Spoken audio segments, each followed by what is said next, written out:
You are entering ENC's Pod of Awesomeness. Birdman, it doesn't sound like you're ready. I can feel the trepidation in your shallow little breath there and your little bird neck. I'm ready to go, brother. You're back. I'm fired up. I'm back. You're back. Yeah. How's everything going? Everything's good. Yeah. But no, obviously, I was not here last week.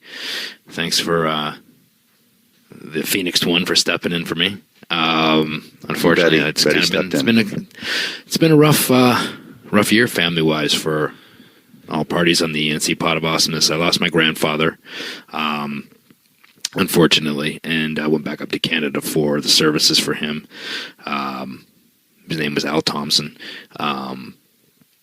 My last remaining grandparent. So, but he had a great life. He was 93. So I'm trying to look at the positives of it. That he was healthy right up until the last pretty much 6 months of his life. He had all of his faculties.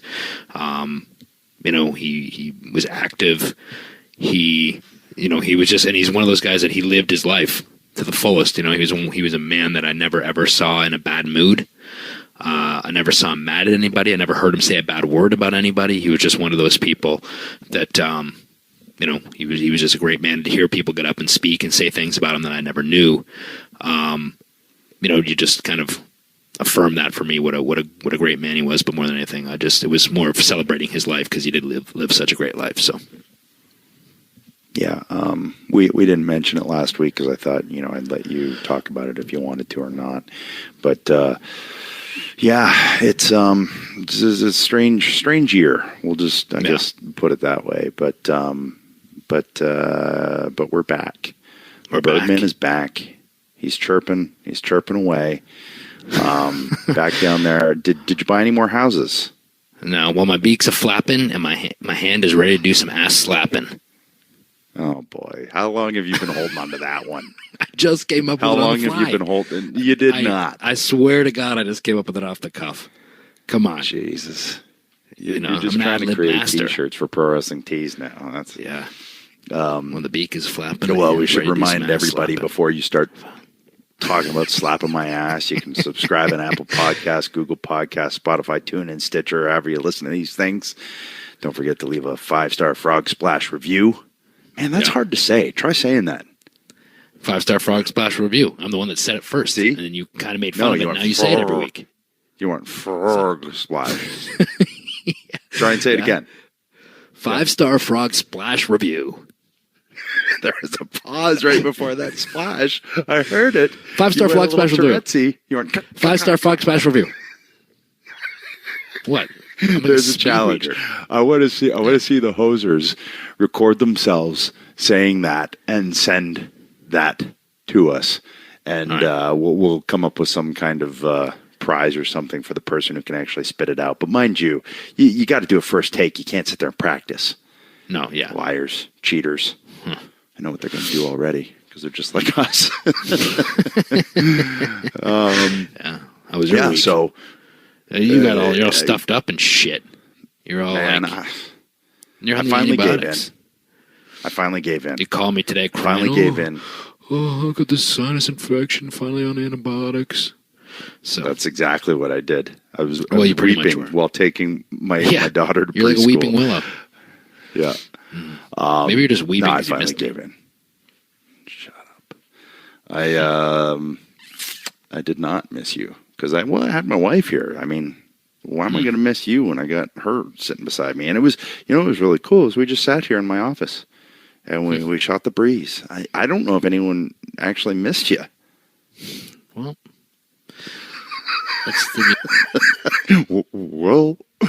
okay, fine. I missed you. How was? Oh, you were all night fighting this week. Fight, eh? Hey, guys down there, you fight. How'd it go? You're so jelly, and that's what the kids. That's how they say jealous these days. Yeah, do they say also jelly. Slap asses like you? Yeah, but no, it's good, man. I don't know. It was the third episode this week. Night Fight History, 10 p.m. Eastern, 9 Central. But yeah, we had a few good weeks. This week it was the the Romans versus the Barbarians, so it got pretty intense. And so does that mean the Roman Reigns against the Barbarians from Powers of Pain? Yeah. No, I mean, the show's been getting a lot of good feedback. I mean, on social media and everything, people seem to enjoy it. If you like physical competition shows, this is the show for you. I mean, these guys are not fucking around. They're in there beating the shit out of each other. A lot of action. It's a lot of fun, and I'm glad the show seems to be coming together really well, and people seem to be enjoying it. So it's good. Fight. Well, is it fight? Hey, fight. Speaking of things without action, how about that Super Bowl? Wow. My gosh. So, well, I'm glad I turned it off after the first quarter. Did you see what was going to happen? You just knew it was going to be defensive and that was it? Well, here's the thing. No, I didn't really care also because I literally did not watch one football game this entire season. And weird, I just couldn't get into it either. I couldn't get into it. And I was like, all right, Super Bowl, I'll watch it. And started watching. I was bored out of my mind after the first quarter, so I turned it off. I started watching some other stuff that I had DVR that I had to catch up on. And I turned it back in like the fourth quarter, and I saw the touchdown. So I saw like I turned it on for the most exciting part of the game. Yeah, you saw it all. There you go. That was it. Pretty much saw it all. It's no wonder that apparently the halftime heat match on WWE Network for NXT with Aleister Black, Ricochet, Velveteen Dream against Ciampa, Johnny Gargano, and Adam Cole is the highest rated or viewed NXT match of all time. Yeah, good for them. That's fresh news. That's fresh. Yep, that's fresh. Like a loaf of bread straight out of the oven. It's like a nice warm Krispy Kreme donut when you're driving back from Houston at 4 a.m. and you see that hot sign or a Whataburger. Nice Whataburger. But was this a takeoff of something else they tried to do in the past? Did I read that right? Well, there was a halftime heat match, I think, once before, but it was Rock and Mick, right? And that's where Mick won the title in an empty arena match. Yeah. Okay, now it's all coming back to me now. I just saw something about it passing. Now it's all like coming back to me now. But that's cool. I mean, I thought it was a great idea, honestly, especially with all the debacle that was going on with the, acts that may or may not be performing at the halftime and all that sort of thing. Why not take advantage of that? And from what I understand, that was pretty lame as well. It wasn't that great. And I've seen it, and it was a rock band, what used to be a rock band, performing a show. That's all it was. I mean, it wasn't like somebody riding in on a rocket or something, or whatever it is that Katy Perry did, or any of that. It was just what used to be a rock and roll band trying to be a rock and roll band. Yeah, gotcha. But good for them. So I would have preferred the halftime heat. That was the way to go. Yeah, and I thought it was cool they did it from the Performance Center. I thought that was a really good call. I don't know if I saw a little bit of the thing they put on social media about the kind of making of that day, bringing in bleachers and stuff like that, and kind of making it a day for all the people that came in to watch and all those sorts of things. It is a big deal for those guys. It's a big stage, and it's a big opportunity, to be the only match on that show, and the only one to draw the people in. They stacked it. I mean, that's all of your A team right there, and that's not a knock on anybody else, but that's all. Not all of them, but that's most of them in one ring, and it's a lot of NXT star power, and dare I say, and this is not a knock on prior NXT incarnations or anything like that, but this is the most I've enjoyed NXT through the years, and that's not to say, this person didn't do this or that person didn't do that or whatever, but as a whole, as a complete kind of package, I think this is my favorite incarnation of it, and the Sammy chasing for the championship was also right up there too. So seeing all of that talent in one ring, it's fun, Yeah, and it's a fun, and like we had talked about before, a tag match can be the best match on a show, and to do it this way with the multiple talent, there's going to be a ton of action. The level of the athletes that are in this, so they're going to pull out all the stops to put on a great show, and they did. I thought it was a good match.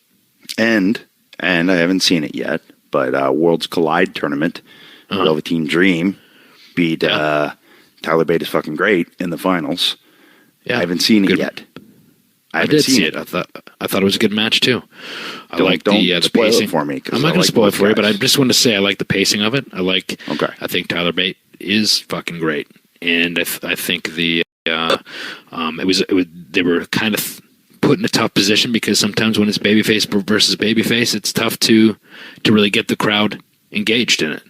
And nowadays, but when you have time to build a match like they did, people were invested by the time it rolled around to the finish, I thought. Yeah. I think as long as you have time, you can build any match, right? No matter what the scenario. Yeah. Do you like my pronunciation on that? Scenario. Yeah. They're building up that. So the women's tag team championship is going to be decided in an elimination chamber. Yeah. With a tag team in each pod. Now, what if a tag team decide to split up in that pod and they fight? And that'll happen one day, I'm sure. But I'm sorry, but man, that match is hard enough as it is. Right. I mean, my God. Well, the women have been hitting out of the park all year or more. Yeah, with every big opportunity that they've been presented, they've stepped up to the plate and hit it out of the park. So I don't see any reason why they shouldn't with this match as well. I think they will. I think just it's such a difficult position to be put in because it screams clusterfuck. And that's not it. Just you put. You mean with the two people being in the pod, and however many in the ring? My God, it's like a Royal Rumble. Like, how are you supposed to build up false finishes? How are you supposed to Well, I think you have to do that when you get down to the last 2 or 3 teams, right? I mean, I know, but up until then, eliminations and things like that. So could be. I'm just saying that I would. If they were to say, all right, cool, we're going to do this thing where, you're all teams and you're each in a pod and have a good match. I'd be like, what? What? Whose idea was that? Whose brainstorm was that one? That's what I would say. But, but yes, they will do everything in their ability to kill it. And they're all super talented. So it'll be fun to watch. And it's, how much? That being said, all of that being said, if I'm one of those competitors and you're in there for the revamping of the tag team championships, and now you're in an elimination chamber, now it's even more historic, and it's a lot of cool things too. I just always think of it. First thing I think of is the match, and then I think outward from there. So. Let me ask you a question. I saw this thing online this week about personalized championship title belts. Okay. And your stupid picture was on there with the rated R one. Yeah, and you were so hot. I never had one. Smug smirk. Yeah, whatever. So I just want to know, first of all, because I'm a traditionalist, right? I like the traditional titles, but I do like having the little personalized, side plates and all that stuff. Yeah, that's cool. But when you had the one with the rated R thing on the front, how did that feel? Did you like that? And also, going off of that, I'm thinking about this new Daniel Bryan title made of hemp and everything, and I kind of dig it. So Beth and I had this discussion about the hemp title. I love it. I want it as a piece of art in my house. I think it's great. And I'm sure a lot of people hate it, but that's the desired reaction. Yeah. You know what he should do? Is he should almost have it like it's a fanny pack, too, where it has a zipper on it. And he could, carry objects in there, too. If there was, beard softener or something in there and he could squirt it in someone's face. Use it to his advantage. Or his where he composts. Yeah. Keep a hacky sack in there. I don't know. His hacky sack. Okay. Sorry about my coughing when I laugh, everyone. I'm fucked up. I like the hemp title. Like I said, I'm more of a traditionalist, but I dig it. I thought it was so ridiculous that it was awesome. So here's the thing. I am a traditionalist as well. I still think the big gold belt or Hogan's WWF championship, those are the ones that I remember. Right. So I am too. All of that being said, if it can further a storyline and if it can get heat, then I'm a little more open to it. You know, when it was done with Austin and Rock and throwing, I think, the championship into the water, and then, you know, I think that's how that one happened. It's pretty cloudy on that. And then years later, I will be the first to admit I despised that spinner belt. I thought it was atrocious. I thought it was ugly. I thought it was purely a vehicle to sell belts to little kids, which I think it was. And the only thing that bummed me out about winning the WWE Championship the first time was that it was that one. You had the spinner on it? Yeah. And then fast forward, and they said, we want to make, you know, one for you. And I was like, great. I got to work. I drew up a badass belt. I was like, cool, here it is. They're like, oh, no, we're just going to put your logo in as the spinner. I was like, what? Oh, that's horrible.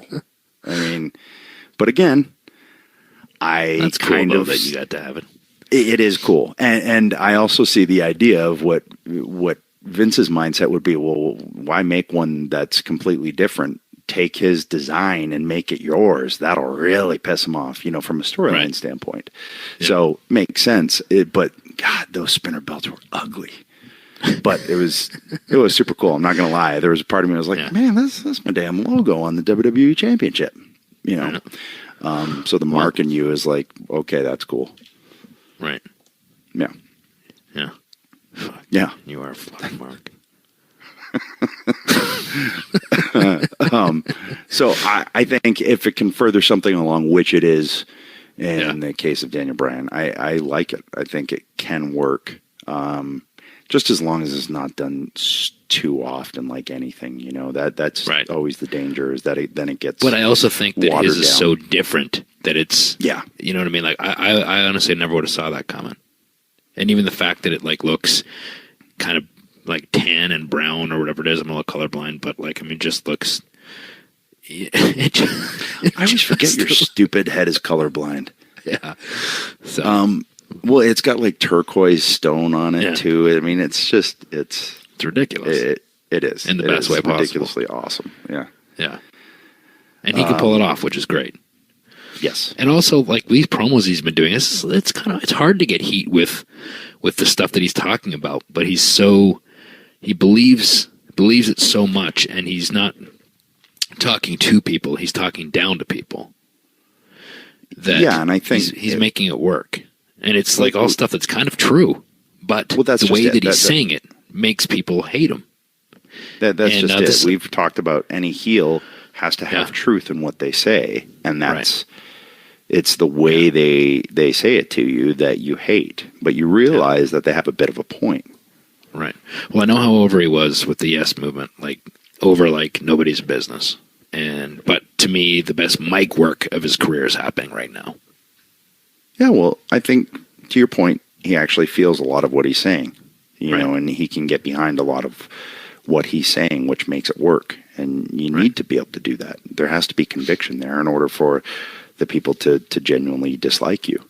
But if you had told me right before he had to retire that he would be able to pull this off, I'd go, I don't know, man. I mean, this is the most beloved guy in years. Yeah. Yeah. And he has been able to take it and flip it on its head, you know, and that's what the people at the top do is they're able to flip things like that. And you can't have any hesitation about it either, right? If you're going to do it, you got to buy in and do it. You can't be like, oh, I don't know, I'm really popular, people like me, I don't know if I really want them all to hate me. If you go in with that attitude, it's not going to work. Well, yeah, but I also think he saw the writing on the wall since he came back in terms of, you know, the booking wasn't helping any, but it was time, and he probably saw it before anyone else because he's the one hearing the reactions, feeling the reactions, and as a performer, when you start to hear or feel or see that, you go, okay, it's time to make the change. Like with we've talked about it, SummerSlam, coming back after neck surgery, first time back, IC champ, triple threat, Batista, Jericho, Toronto booed me. I went, okay, it's time to change it up. Yeah. Hey, we haven't even talked about our guest today. Well, you're right. We haven't mentioned our guest yet today, Seth Rollins. Maybe we can make it up to him by giving him some nice flowers. You see, most of us rack our brains about what to give Valentine's gifts. We're guests on podcasts, and this is what will truly make a Valentine's Day special, or your guest here on the NC's Pot of Awesomeness. 1-800-Flowers.com. It's really not that complicated. Roses from 1-800-Flowers are a no-brainer. Right now, when you order early, 1-800-Flowers has amazing deals on vibrant and romantic Valentine's rose bouquets, arrangements, and more, starting at just $29.99. There are so many unbelievable deals from 1-800-Flowers, but you have to hurry. See, here's the thing. They sent a bouquet of roses here the other day, and these things, they bloomed to like the size of my fist. They're massive, and hey, I got all the credit for it. Yeah, the Phoenix one, Betty, she thought I just did it. Little did she know that 1-800-Flowers sent these amazing flowers, and I get to take full credit. So thank you, 1-800-Flowers. And roses from 1-800-Flowers, they're picked at their peak, which shows, and ship overnight to ensure freshness and her amazement. Gorgeous Valentine's bouquets and arrangements starting at $29.99 is an amazing deal, but it's not going to last long. Bouquet prices will be going up soon, so take advantage today. Pick your delivery date and let 1-800-Flowers handle the rest. When it comes to Valentine's, don't settle for anything less than My Rose Authority. 1-800-Flowers.com. To order Valentine's bouquets, arrangements, and more starting at $29.99, go to 1-800-Flowers.com, click the radio icon, and enter the code Awesomeness. Order today and save at 1-800-Flowers.com. Code Awesomeness. I think, along with Finn Balor, probably our most requested guest. Yeah, I think so. Yeah. Well, ask you shall receive. Right? Yeah. Burn it down. Here we go. You called on time. That's like unheard of in the annals of wrestling histoire. Well, I didn't want to let you guys down, you know. Well, not only appreciate that, it. When I text him like last minute to do this too, by the way, earlier today, like a couple jerks that we are, and we were just talking about too before you came on here that you, along with Finn, were probably the most requested guest that we have had, and of course we had to make them wait for it, right? That's the way to do it. And but like when I text you, you text me back within 5 minutes. Like, yeah, I'd love to, no hesitation. Like, look at this guy, you're the best. Yeah, why not? Hell, I was honored by the invitation. I was insulted that I hadn't been asked so far. I was like, oh, all right, okay, yeah. Now I'm ready now. Now they're ready for me. and let's face it, the only hesitation would be because Jay's involved. Yes, we're on the same page. Okay, I'm feeling this is good. This is good. So how's it been going, man? It's going really well. Obviously, the last year for me has been pretty wild, to be honest with you. The last couple months, especially Royal Rumble and now going into WrestleMania season and stuff. It's like, this is what I wanted my whole life. So I'm pretty amped up to get the opportunity to go into WrestleMania and marquee matchup. Well, before we get with that, I just want to ask you this. Sounds like you're so tired you could use some coffee. How's the new coffee shop going? Oh, dude, it's the best. Honestly, like, it's better than I expected. It's literally right next to my wrestling school, which is convenient as it gets. But also, the effect that it's kind of had on my community is like different than it was something like that I did not expect. I kind of expected like me and my little hipster friends to dig it, but I didn't expect like, high school girls to come and like do their homework here or like, like old people just come and have a cup of coffee and hang out on a random Tuesday afternoon. So like people come and have work meetings and stuff. On the entire community has been crazy for me to see. And, it's pretty sweet that I was able to bring it, to my little space here in Iowa. What gave you the idea for that? We travel so much, and like, how we are on the road, we like to kind of find our things that we like to do in different towns, stuff like that. And coffee is like just one of the things that I've grown to love. Obviously, traveling with Cesaro, he and I both just, we would find coffee shops when we were traveling together and sit and hang out and enjoy the goodness of coffee. And there was just literally nothing. I don't live in a big town in Iowa, so there's nothing like it. And I was like, you know what? I'm sick of trying to find it here. I'm just gonna do it. I'm gonna make it here. I'm gonna put one in here. So I found some people, a couple that lived nearby that already had a coffee shop and did a great job with it, and they had a similar work ethic as far as like what they wanted to put into it, and we got together and I made it happen. Nice. So I'm not gonna lie, full transparency. I was jealous, and so because I live in Asheville, which is a coffee mecca, and I had been looking at a property and thinking, you know what? If I bought this and I made a lucha themed coffee shop connected to a wrestling school, that's a pretty cool idea. Within 3 weeks, I read that you did it, and I went, son of a bitch. Son of a bitch. It's good. It's good. The more coffee, the better. It's a great idea. So, no need to be original. Just copy the idea, take it, and make it your own. I'll just steal it now. Yeah, just rip it right off. I'm sure I've stolen enough from you guys in the ring, so who cares? You know what I mean? Hey, everything in the ring is stolen, so don't worry about it. Well, hey, speaking of stealing from others, I want to go back. I want to find out what teenage Seth Rollins, or maybe preteen, I don't know. I want to find out what that guy is like.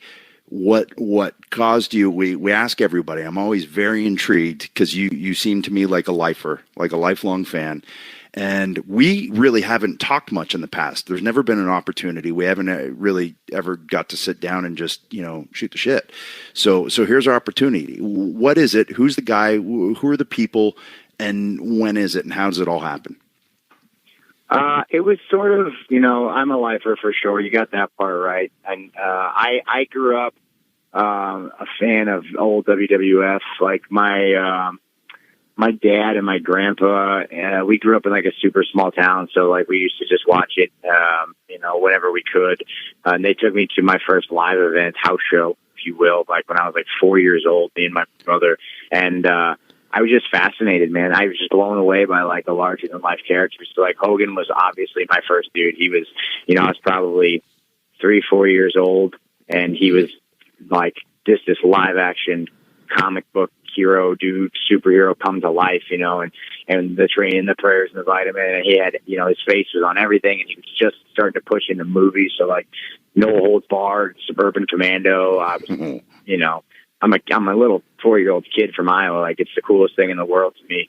And so I was in love with wrestling probably until I fell out of it a little bit, like sort of around like 92, 93, 94-ish maybe. But then the Attitude Era like sucked me back in. So when I was a teenager, my folks got divorced probably when I was like 11, 12. And like that isolation is what like took me down the tunnel, like took me into like that, just wrestling all the time. And my brother and I were pretty close. He's 3 years older than I am. And that's like, I went from being like, the annoying little brother that, we just wanted to tag along and do everything he did, to like, that was our thing that we bonded over was pro wrestling. And so at that time, we're probably maybe 12, 13 years old, and the internet's kind of a thing now. And so you can kind of start to find any kind of wrestling you want. Meanwhile, like you guys are starting to come into play, like the Attitude Era guys and stuff. And so like this TLC thing is happening, and Mick Foley's jumping off of roofs, and there's backyard wrestlers everywhere. And you can kind of like find it on the internet if you really look hard enough. It might take you like 2 hours to download a 10-second clip, but you're like, oh, these people in Massachusetts are doing this thing too. We're doing it, and like stuff like that. And then eventually we just had a trampoline and wanted to do our own thing, and thought it was cool to buy fake tables and chairs and steal ladders from our neighbors and put on our own shows when we were like 14, 15, 16 in our backyard. Once I got a little taste of that, I was hooked forever. Let me ask you a question. I read somewhere a while ago that you were like kind of an introverted kid, if that's true. Like I was a very shy kid growing up, and very much afraid to speak in front of groups of people and those sorts of things. And when I was hooked to wrestling, the characters were something that I connected to them because they kind of symbolized what I wished I could be or wanted to be.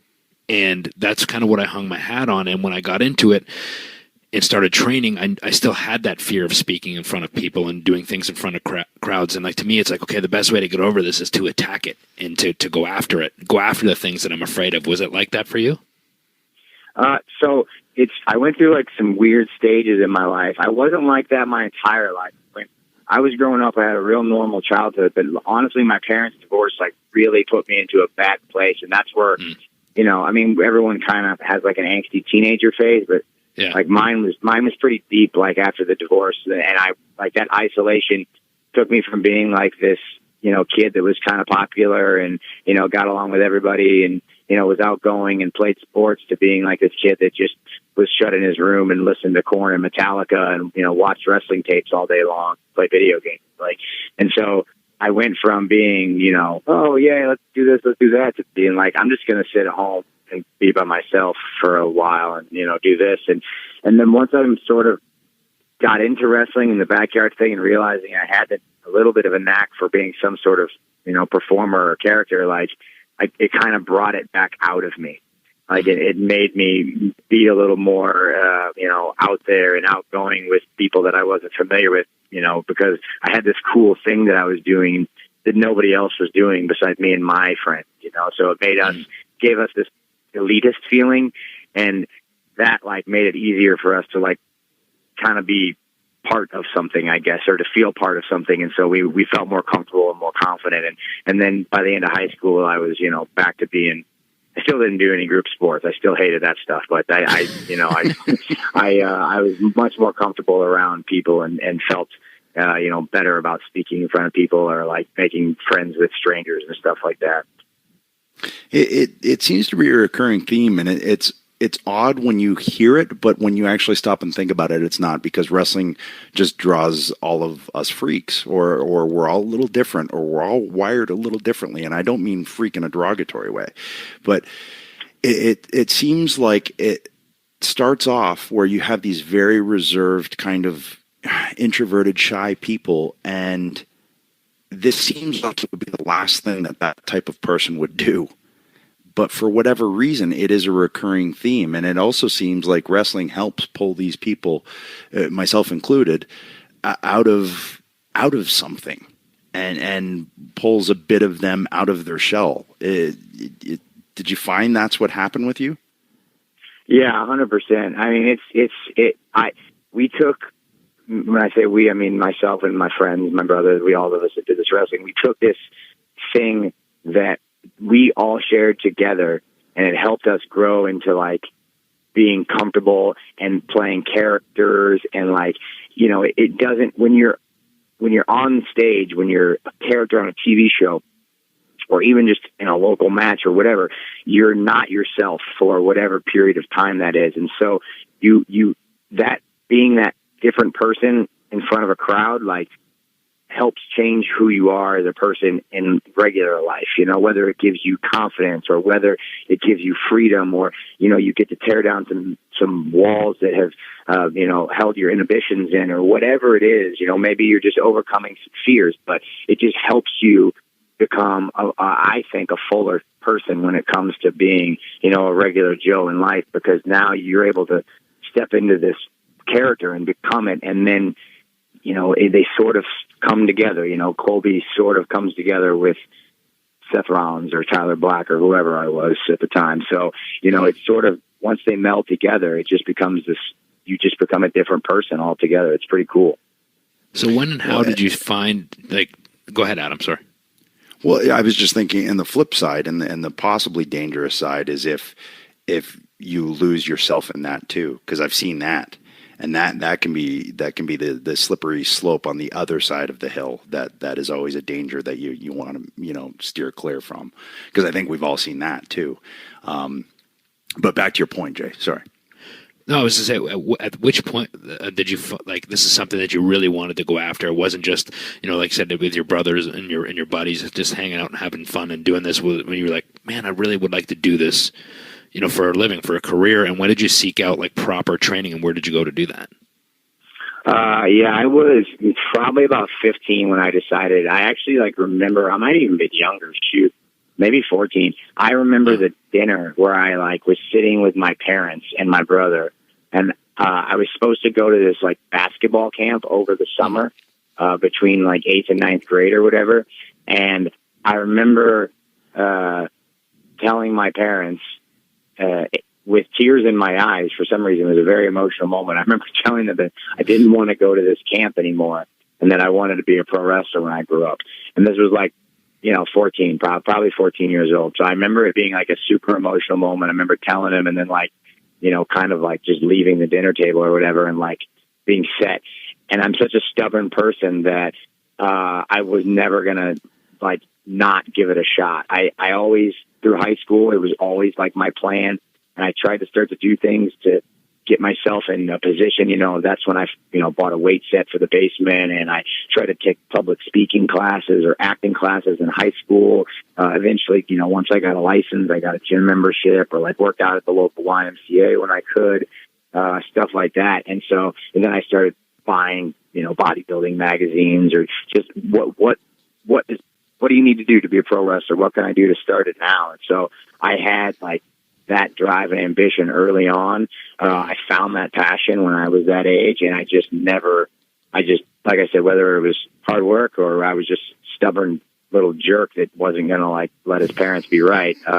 That was it. So I did that all through high school and my best to get myself ready. And then I planned to go train like right after. So when I graduated high school in 2004, CM Punk actually was teaching in Philadelphia at the Ring of Honor Wrestling Academy. And so myself and one of my other friends that I had been bouncing around the trampoline with for a few years, we packed up all of our crap in my little blue Chevy Corsica, and we drove out to Pennsylvania September of 2004 to try out for Punk's school and for his class to try to get in Ring of Honor. So just to rewind a little bit, I'm intrigued to hear what your parents' reaction was to that bombshell. Yeah, they were not happy. I think they thought it was fake. I think they thought it was just, he's 14, he's got 4 years to grow out of this and figure out what he wants to do. And like, I was never a bad kid. Like, one of the things besides wrestling that me and my friends bonded over was like being straight edge, just because it was like so anti the popular thing to do. In high school, everybody's out partying, drinking, and like telling their stupid stories when they come back to school on Monday. And like, we were so like, we don't want to do that we just didn't drink. We didn't do anything. All we did was wrestle and think we were cooler than everybody else. And so, we didn't party. We didn't ever get into any trouble. We weren't ever doing drugs or anything like that. Like, we were just a bunch of weirdos on our trampolines, like blasting stupid heavy metal music at, midnight, trying to do Phoenix Flashes or whatever. So there was no, like, my mom like never had a reason to be like, maybe you shouldn't do this thing. It was like, they just kind of let us go and thought maybe we would kick out of it when when I got to the 18, and I never did. I just never. And it kept you out of trouble. I never saw the light. I just was like, I got to give this thing a shot, man. I don't want to not give it a shot and regret it when I'm, 25 or 30 working in a cubicle or in an office or a factory somewhere. Not that there's anything wrong with that, but that just wasn't for me. It's not for you. Yeah. You're not wired that way. And you saw the light. You did. You just saw it when you were like 11 and said you wanted to do it. The light's different for you. That's all. Yeah, I get it 100%. I worked at a wood mill when I first started my wrestling training, and I walked in at 7:30 in the morning, whatever it was, and the guy that was training me walked me over to a table saw. He's like, "Okay, yeah, this is the saw here. You push the pedal, the saw comes up to the table. You cut this into this certain size. You put it down there. When the skid is all filled up, you put these barcodes on it. You ring the bell. The guy comes and picks it up, and then you do it again." And I was like, okay, cool. So trained me for like 10 minutes. Went up to the lunchroom, and I was listening to the two guys talk that were doing the same job that I'd just been trained 10 minutes for, talking about how they'd been there for 15, 20 years. And I was like, that just blew me away. I was like, holy shit. I mean, this can't be me. I got to make it. That was like the biggest kick in the ass ever for me. And I got myself through those days, those long ass days, thinking about wrestling, thinking about matches, about gear, about feuds, like all these different things. Like, but to me, that was like a wake up call. I didn't want that for myself. I mean, not that it's a bad job or a bad life. It just wasn't for me. Yeah. So Yeah, I had the same thing. Funny, like similar story, because like I had some jobs during high school and stuff, and every time I worked at a car wash or like, you know, I waited tables, and like one of the big ones, I was like a busboy at an Outback Steakhouse, and like Nice. I remember I was starting to grow my hair out at the time, so it was in that just stupid stage, and like I was still a teenager and hadn't like, you know, I had acne and like I hadn't got contacts yet, so I was wearing glasses and I just looked ridiculous. You know, it was a 16, 17-year-old kid, you know, I hadn't grown into my body yet. Like I just looked ridiculous. And like I just remember seeing these waitresses and waiters and even the manager, I remember him, his name is Mark, I hope he's listening somehow. They were just so condescending to me about like what I wanted to do, because I was pretty vocal about what I had planned on doing after I, you know, everything was done, said and done by high school. And they were just so condescending. And I just I remember like thinking about their lives and like, you know, like thinking, what are you doing? It's so much better than what I want to do, you know? And like, that was like such like an inspiring thing. And you know, that negativity inspired me to like want to work harder and not end up like those guys, old and bitter and just like shitting on some young kid's dream. Like I was like, I don't ever want to be that dude. That dude sucks. Yeah. It's funny. I think everyone encounters that's something that drives them, or that something is like, I want to prove those assholes wrong. That I think there needs to be a little bit of that, because there's going to be times where you got no money, where you're starving, where you're trying to get to the next show. I truly think it's those things that can cause you to go, there's no way they're going to be right. And you just get to the next show. Yeah, you always got to get through it. It's you. There's especially when you first start, there's always those people that are like, I mean, and you know, I was super fortunate when I first started, you know, doing indies and stuff, that I had a good support system by that time. You know, my mom had seen the work that I put in, and my dad and stuff, and they were very supportive in the sense that like they allowed me to, you know, have a room in their house, and you know, as long as I went to, you know, as long as I worked and as long as I went to college, community college, like they would let me do what I wanted to do. And so they were kind of like a cool support system as far as like letting me try this thing out and to see if it worked. And I was fortunate enough to have, at that point, you know, some people started to jump on the bandwagon, and I felt like I was getting opportunities at the right pace. And so people started to see that, oh shoot, maybe this isn't just a pipe dream anymore. So, you going back to your drive to Philly and, you know, the Punk school and Ring of Honor, how does that all pan out? How does that all work out? Oh, terribly. I had no idea how to live on my own. I was awful. I was 18 years old. Yeah, I didn't know what I was doing. Like I went out there with like $2,000 or something, and like we were staying. My buddy and I were staying in his aunt's house, and like they didn't have room for us. Like not even close. And we were there. We did the tryout, and we were in decent shape. And so, like, you know, Punk, we got into the class, and Punk was pretty nice to us that time. And then, which can be rare. You never know. Yeah, very, very rare. But he was kind to us there, and so we were excited. But then it was time to put the money down, and like we didn't have enough. Like we didn't have enough for the down payment, and Ring of Honor like wasn't really willing to work with us as far as like taking payments and stuff like that. And so I was like, well, what are we going to do? And so we got to find jobs. But I'm like, I'm in a different state, in a different house. Like, I don't know how to do this. You know, we put in some applications, but nothing was really coming back. And so like, you know, a couple $1,000 kind of, you know, when you don't know how to manage money when you're a kid and you don't have anything coming in or anybody to help you out, like it dries up super quick. And eventually me and my buddy got into a big fight. He was like real stressed out from being out there because he had a girlfriend back home. Lady, so trouble for you. He had a girlfriend back home, and he missed her like dearly. He ended up like leaving and going back because he just couldn't handle being away from her. And the day that he left to go back, his aunt and uncle like woke me up and kicked me out of the house. So I was like, where am I supposed to go? Like, I got my car. Like, there's not enough room here. So I ended up living in my car for a few days out in Philly, knowing that I wasn't going to go to this Ring of Honor school, not knowing like what my future was going to be, and I didn't want to be that guy that called his mom and said, "Hey, I have to come home." Like I didn't want to be that. I thought it would have crushed me. Like I felt like I was going to be a failure, you know.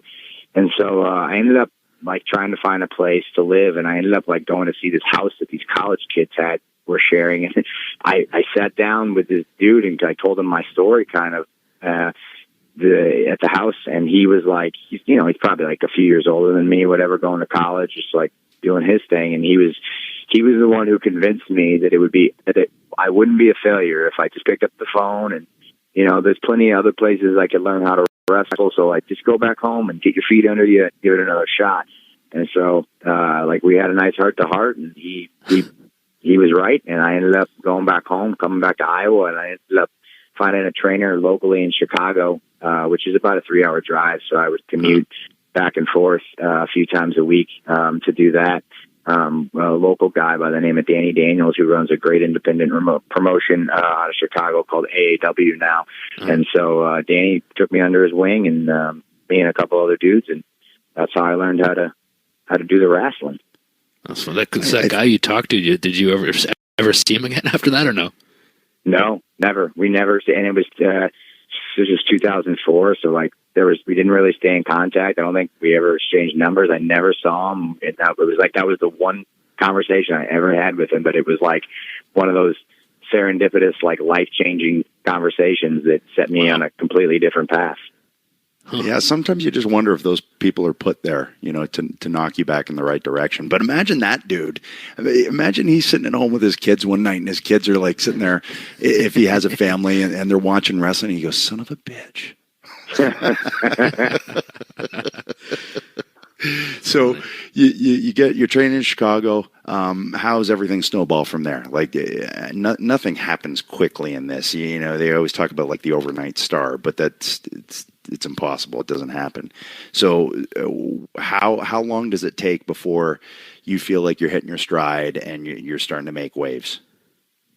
I would say I felt super fortunate. So at the time, my trainer, Danny, was pretty active in the Midwest independent scene. And so we, myself and my partner at the time, Merrick Brave, Merrick says, "Hi, Christian."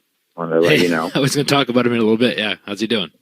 He's doing great. He's at the school right now teaching the kids how to throw strikes. But he wanted me to say hello. Tell him I said hi back, please. Yeah. So we were fortunate enough to travel with Danny to all of his independent shows. We would go and set up the ring and carry his stuff for him, and sell his tapes or whatever, DVDs maybe at that point, and just do whatever odd jobs we needed to. And we had kind of been doing that a little bit at the indie shows that we were going to before I actually started trying to train. And so we had made some friends with some people, and then once we started training, like all those years of bouncing around on my trampoline kind of made me a little athletic, and like trying to do wrestling moves on my own gave me a little bit of a head start when we started training. So like, granted, I didn't know I had no clue what psychology was. Like you could, pay me to put a match together that made any sense, but like I could do some cool stuff, and I was in decent shape, and I was, over 6 feet tall, which that's not a bad combination to get started. So, we were able to, get on a lot of the shows with Danny. He would just put me and Merrick on the show. Okay, can you get my kids on? We didn't get paid or anything like that, but we get experience, and we get on these shows Friday, Saturday, working for 10 to 15 minutes in front of a live crowd. Right. And we start to figure stuff out little by little. And we started to kind of team up here and there in some places. We were both around the same heights and size, and both had long dark hair. So we just made sense to put us as a team, and we started to do well, and started to slowly make our way into different promotions and work our way up. And it took me 3 years before I got back to Ring of Honor. I got lucky that I made friends with a nice young gentleman by the name of Jimmy Jacobs, who was a writer for WWE for a little while, Ring of Honor star. I think he got right to TNA now. But he, or Impact or whatever the hell it's called, but he took a liking to me, and he ended up helping me get booked on one series wonder on MTV called Wrestling Society X. So Jimmy and I remember that show. I remember that. Yeah. Wow. Yeah. I remember that show. I'm trying to remember the guy that I liked on there. Can't remember. I just remember the ring announcer screamed like crazy. Yep. That ring announcer works down in NXT now. He does. I remember the first time I saw him there. I was staring at him, and I was like, you did the MTV show, didn't you? And he's like, yep. He's a nice guy, really nice guy. Yeah, it was a wacky ride. That was my first experience getting to like take television though, or do anything like that. And you know, there were some crazy personalities. Like Vampiro was there, and he was like kind of booking it or something. And then like that was the first time I ever met Teddy Hart, who is out of his mind. And so I got to wrestle some of the guys from Dragon Gate, who I had, kind of watched their stuff for the last few years at that point and enjoyed it.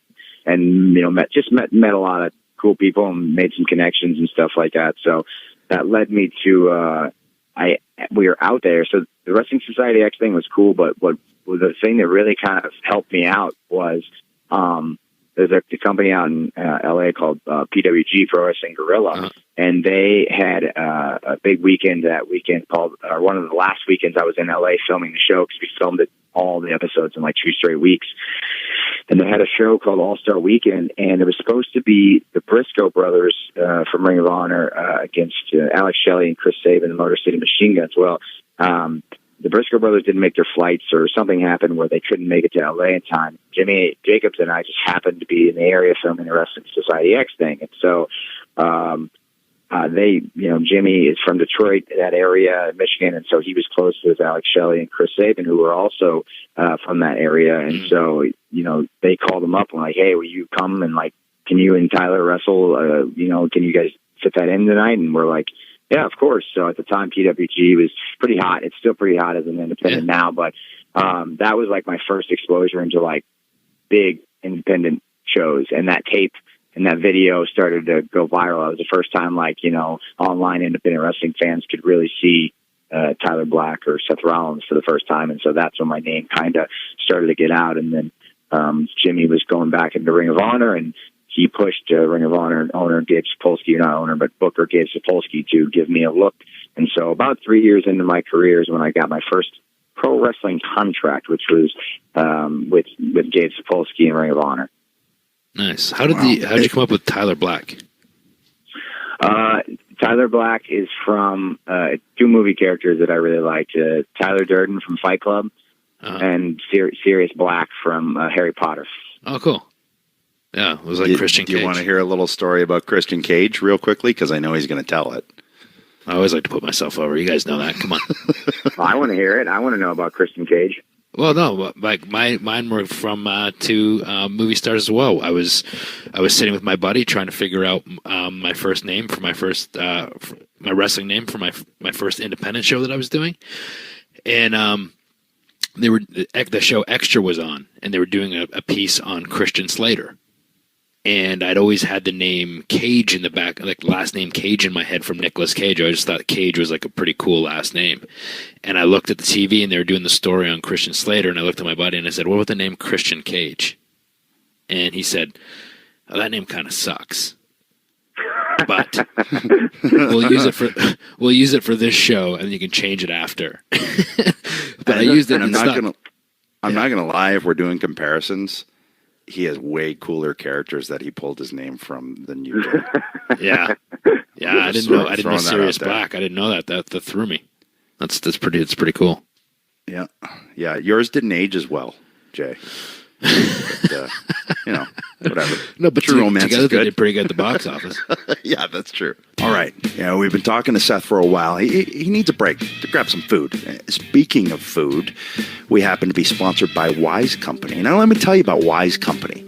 They take an innovative approach in providing dependable, simple, and affordable freeze-dried food for emergency preparedness and outdoor use. You see, Wise Company meals are designed to protect your most valuable asset, your family, whether it's hurricanes, tornadoes, earthquakes, floods, wildfires, power outages, and your generator goes out. What are you going to do? You can use Wise Company. Or when I'm up visiting you and I'm staying in the apartment above the garage and you lock me out of your house, I have Wise Company to fall back on because I know I'm going to get fed.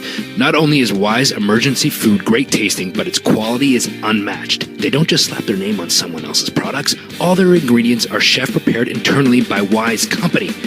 By doing this, they cut out the middleman and pass the savings on to you. Whether you're so busy that you barely have time to cook or you find yourself stuck in an emergency situation, Wise Emergency Food can save the day.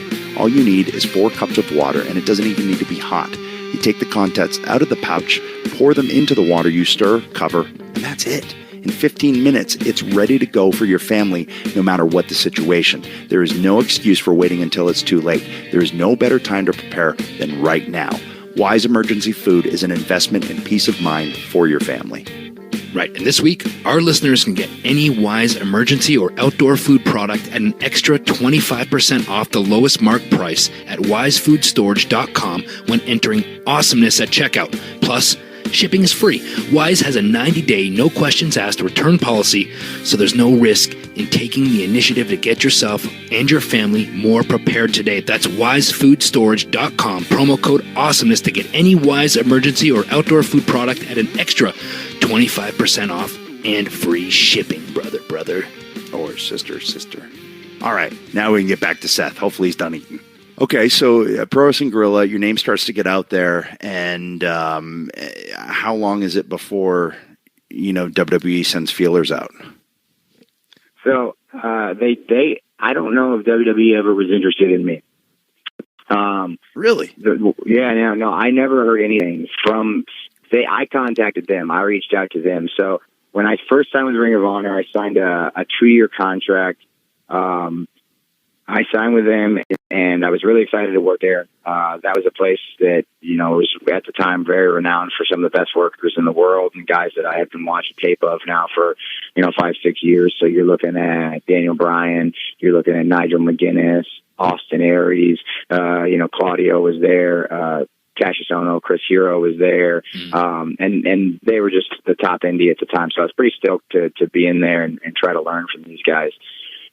And so my first year was great. I had a really good time. I felt like I learned a lot. It was almost one of those situations where I was learning, and it was like automatic. Like I didn't even know what I was learning, and I didn't know that I was getting as much better as I thought I would. Like I knew I was getting better, but other people could see the growth a lot more than I could. I was just like, oh, I'm 21 years old and I'm happy to be booked and working these cool dudes. So, there was, I spent 2 years in Ring of Honor. They extended my contract for an extra year and gave me a raise for the last year. So my second year was not great there, as far as I learned a lot in retrospect, but they ended up firing Gabe Sapolsky, who hired me. They brought in another booker, and there was kind of just this weird, I don't know how to explain this weird political situation that was going on when I'm 22, and I have no idea how to navigate those waters at all. And so I ended up just kind of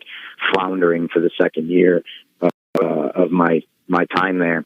And granted, it was fine. I was making some money. I didn't have to work a shoot job anymore. My indie bookings were going up and everything was pretty good, but I was no one likes the creatively shoot job, not brother. Terribly happy. And, the style was pretty rough. So I was starting to get beat up a lot. And then my third year came around, and my contract started to come up. I knew it was coming up in about 5 or 6 months, and they had put the Ring of Honor title on me, and I knew that I might be able to use that as some leverage. I had some pretty good matches that were getting some notoriety kind of on the sheets leading up to the last 6 months of my time there, and so I actually was the one who wanted to send out feelers to WWE to see if they'd be interested in signing the Ring of Honor world champion at the time. So I had made friends with Joey Mercury. And Joey, from the first time I ever worked with him, he asked me, this was 2 years earlier at a random independent show right after he had gotten fired for the second or third or fourth or whatever time it was that he got let go. He asked me if anybody from the Fed, as he said, or from New York, had gotten a hold of me, or why wasn't I trying to go there? And I was like, I don't know how. I don't know how to do that. So, if you ever want to help me out, cool. And so I got a hold of him, and I was like, hey, remember that conversation we had? when we first worked a couple years ago. I'm kind of interested to see if they might be interested. And so he got a hold of John Laurinaitis, who was the head of talent relations at the time. Told him that I was interested and that I was under contract, so John couldn't like tamper with me, or I don't know, however that works. But I was kind of using Joey as a bit of a middleman at the time. And while this was going on, I also get a call from, I want to say it was D'Lo. I think D'Lo was the first guy from TNA. He was producing at TNA at the time, and he knew my contract was coming up. And so I think he was the first one to reach out to me and ask me if I'd be interested in going to TNA. And I was like, well, yeah, I'm interested in making more money and moving up. So absolutely. And he's like, all right, well, if you don't mind, I'll put you in touch with Terry Taylor, who was doing the hiring and firing at TNA at the time. And so Terry called me and basically tells me he wants to, you know, offer me a 3-year deal to come to TNA for substantially more money and far less dates than what I was having to do at Ring of Honor, and a much easier style. And so I was like, oh, this sounds fantastic. This is great. Mind you, I hadn't heard back from Johnny Ace yet. Laurinaitis hadn't called me. I hadn't gotten a hold of him. Nothing. I had tried to call him a couple times. I left voicemails, and he just hadn't gotten back to me. So I was like, well, maybe there's just no interest there. I don't know. And so meanwhile, Dixie Carter's calling me, and she's saying, you know, Tyler, we want to have you. We're really looking to revamp the whole division and the whole company, and we want to make you the face of TNA. And, you know, she's really laying it in thick. And I'm like, all right, well, this might be okay. Couldn't, you know, I got a lot of friends there, and, you know, it's pay, and they're on TV, and this is great. Meanwhile, in the back of my head, I'm just wondering, like, God, Johnny, how will I get a hold of Laurinaitis? Like, how does this happen? So I get this contract from TNA, and I basically agree to it verbally with Terry Taylor on the phone. I say, yeah, this all looks great. I mean, they fax over the contract. Before I sign the contract, I call Ring of Honor and I let them know what I'm interested in doing with TNA. And at the time, Ring of Honor is being booked by Jim Cornette. I don't know if you guys have any personal experience with old Jimmy Cornette, but he's quite the trip. And he lost his mind when I told him I was going to sign with TNA. But there are so many expletives in the conversation that followed that I can't even repeat half of it. But he was so irate that he's like, ain't nobody ever going to get you over there, Tyler. Nobody gets over in TNA. They get under. You know, and he just got all these, he hated Dixie. He hated the idea of it. He was so upset. And so he's like, just, you know what? Let me just make sure they're doing you right. All right. Let me just make sure they're doing you right. Send that contract over to me. Send it to me before you sign it and send it back. So I'm like, all right, shit, Jim, fine. I'm just trying to make a buck, dog. Sorry, you know? And so I sent him the contract. Meanwhile, he's looking it over. And I'm like, you know what? I'm going to call Johnny Ace one last time just to let him know that, you know, don't worry about it. So I call him up, doesn't answer. I leave him one more voicemail, and I tell him, look, I got this contract from TNA, and if I don't hear from you, like, I'm probably going to sign it and end up going there. No joke, 10 minutes later, he calls me back. First time he's called me back in months, and he goes, kid, you know, I just got your message. Sorry, I've been so busy, and he, you know, makes up all these excuses and stuff like that. Yeah. And then he's like, you know what? I gotta talk to some people tomorrow, but I give you a call if you don't mind. I give you a call probably around lunchtime tomorrow. That's okay. And I'm like, oh crap. So I hang up with him. Cornette gets the contract back to me. He like changed a couple little things in it, and so then in the morning, I'm trying to get the new contract back to Terry Taylor so they can rewrite it and send it back to me. So they do all of that, and now I'm waiting on this call from John Laurinaitis at lunch, and Laurinaitis finally calls me back. Meanwhile, Terry's like kind of trying to force me to sign this contract, and I'm like no selling him on the back end of this, like trying to not answer his call. Finally, Laurinaitis called me back, and he gives me the old like, kid, you know, we don't give out jobs, we give out opportunities. So we got an opportunity for you down in Florida if you're interested. You know, it's just a developmental deal. There's no guarantees. You know, we talk about pay and stuff like that. And I'm like, immediately, I mean, this is where I always wanted to be. I didn't give a damn. Like, you know, I didn't care if it was a job opportunity. I didn't care what it was. I just did not care. I was like, all right, I'm in. I'm done. Send it over. I'll sign it. Let's do the testing. Let's go. Give me to Florida, man. This is all I ever wanted. Give me a shot. Yeah. And so I got off the phone with him, and I just remember, like, doing like your deep breath and your happy dance and like all the emotions of everything you ever worked for coming together, like in that moment. I was so excited until I had to pick up the phone and call Terry Taylor back and tell him that I was going to renege on my agreement. So that was that was my first experience with Terry Taylor, which down the road didn't go so well. But that was quite the process for me to get from Ring of Honor to WWE. Well, I have to say that story is impressive on many fronts, but also for the fact that you used the term "shoot job." Yeah, you used the Fed, D'Lo Brown, Terry Taylor. You used a damn fax machine for a contract, and Jim Cornette. So you are officially old school. Yeah.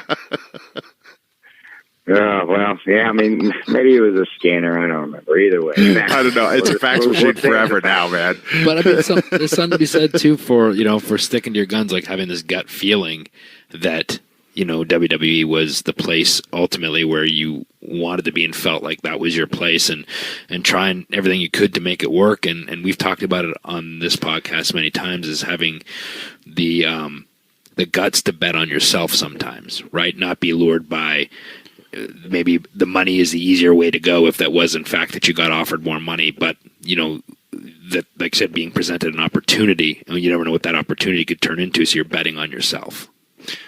It's the difference between dreams and goals. I don't think there's anything wrong with dreams, but to me, goals are the things that you say, I am going to do that. What were your goals? I had incremental goals as I was coming up in business. So I wanted to work for Ring of Honor. So like I was the first one. Like that was my first goal when I broke into the business. I was like, I want to work for that company. I admired the company a lot.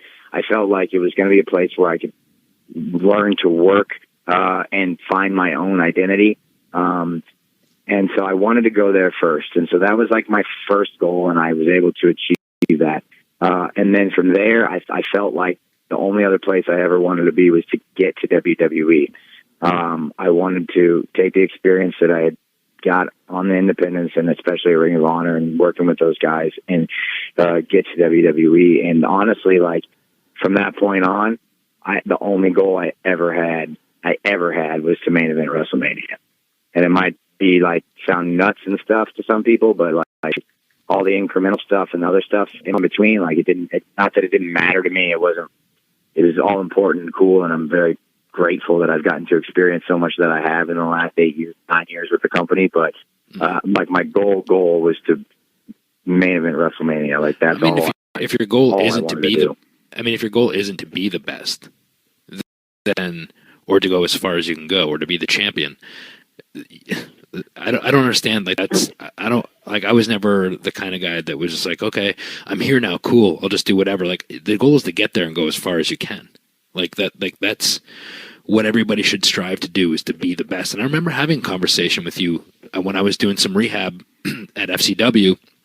I was coming back from an injury, and I came in and worked in the ring a little bit. And I remember chatting with you down there, and you picking my brain a little bit. We were just talking back and forth, and I remember like thinking, man, this guy's pretty driven. I remember thinking that leaving there about the things that you asked me and the things that you talked about.